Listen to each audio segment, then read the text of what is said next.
Bien-aimés, l'amour donne un sens à tout ce que vous faites sous le soleil.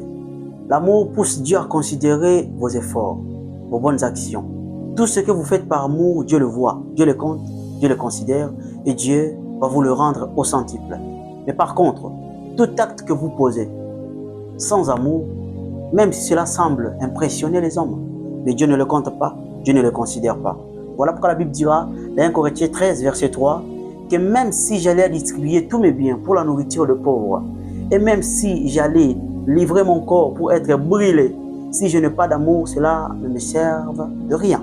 Donc lorsque vous manifestez les efforts, mais sans amour, cela est annulé. Dieu ne le considère pas, Dieu ne le voit pas.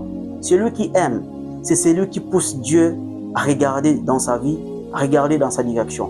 Lorsque vous aimez, c'est l'identité de Dieu que vous êtes en train de manifester dans votre vie. Parce que la Bible dit, dans 1 Jean 4, verset 8, que celui qui n'a pas aimé n'a point connu Dieu, car Dieu est amour. Celui qui aime, c'est celui qui est taillé à l'image de Dieu. Celui qui aime, c'est celui qui manifeste l'identité de Dieu dans sa vie. Bien-aimé, il est temps de chasser la haine et de redonner à l'amour la place qu'il avait perdue dans nos vies, la place qu'il avait perdue dans nos familles, dans nos églises. La haine n'a pas de place à l'église. L'église doit refléter l'amour. Ça vient d'où? Les séparations, les divisions, les empoisonnements dans l'église entre frères et sœurs. Toutes ces mauvaises actions n'ont pas de place à l'église du Seigneur. Que l'amour revienne, que l'amour soit restauré. Lorsque vous aimez, c'est Christ que vous invitez dans votre vie. Parce que Jésus que vous voyez, il est l'expression de l'amour de Dieu. C'est parce que Dieu a aimé le monde qu'il a donné son Fils unique.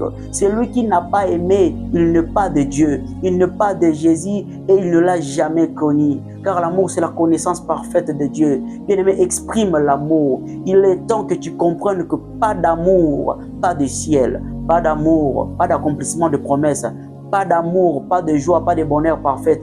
Tout ce que vous faites, bien-aimé, faites-le par amour. Prêchez par amour, assistez les malades par amour, pratiquez de bonnes actions par amour et non par hypocrisie pour impressionner. Donnez le meilleur de vous par amour. Servez Dieu par amour. Chantez par amour. Célébrez Dieu par amour. Aimez Dieu de tout votre cœur, de toute votre âme. Et aimez vos prochains comme vous-même. Pas d'amour, pas de disciple-là. Parce que Jésus a dit, aimez-vous les uns les autres. C'est en faisant cela que le monde va vous reconnaître comme étant mes disciples. Celui qui n'a pas aimé n'a point connu Dieu. Église, aimons-nous les uns les autres. On a donné la place à l'ennemi dans l'église. On a donné la place au diable dans l'église par la haine, par l'absence de l'amour. Mais lorsque l'amour retrouve sa place, le diable n'a pas d'accès. Le diable n'a pas de moyen de nous diviser. Que règne l'amour, que règne la réconciliation, que règne l'amour à l'église. Que Dieu vous aide à aimer. Car tout ce dont vous espérez, tout ce dont vous avez besoin, vous l'aurez par amour. Que Dieu vous bénisse.